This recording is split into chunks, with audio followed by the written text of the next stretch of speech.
Librat e fundit që i lexova janë Ismail Kadare, Princesha Argjiro dhe edhe biografia e Beethovenit. E ke lexuar edhe biografinë e Beethovenit. Çka të ka pëlqyer më shumë ti? Aty çka të ka dukur ndoshta më interesant? Tek ajo biografi?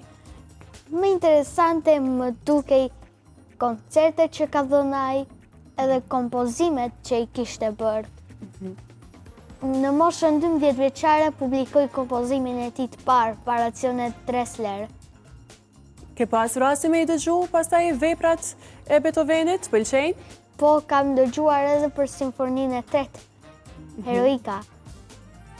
Më 1803 ai e kishte kompozuar, por e kompozoi me dedikim të Napoleon Bonapartit dhe idealëve të revolucionit francez që ishin të ngjashme me mendimet e tij.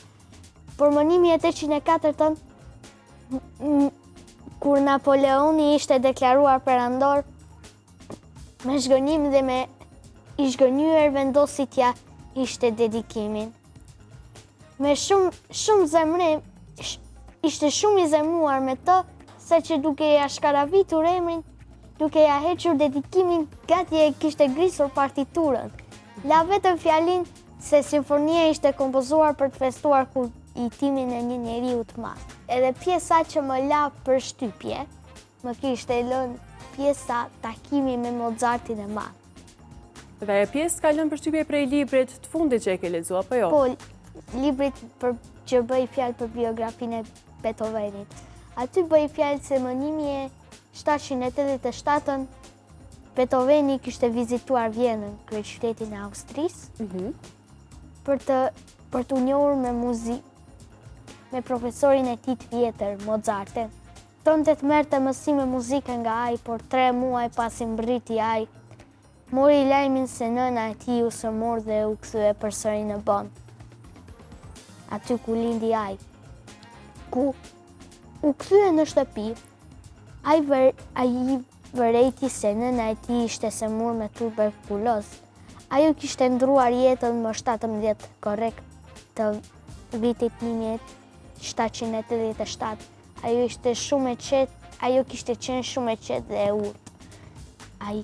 Kjo gjë e hidhroi baban e tij aq shumë, sa për të mbytur dhimbjet, ju dha përsëri pas pijes, dhe mori gjysmën e rrogës dhe Beethoveni mori gjysmën e rrogës së babait të tij, gjë të cilën e arriti për t'i mbajtur 2 vëllezërit e tij.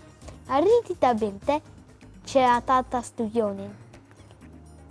Vllai i tij, Kaspari, 2 vëllezërit e tij, ata filluan të studionin. Vllai i tij, Kaspar Karli, kishte bërë karrierë në muzikë, ndërsa Nikolaus Johani kishte studiuar kimi. Pra, këto janë disa prej pjesëve që të kanë lënë më shumë të përshtypja, apo jo? Dashte me vazhdu?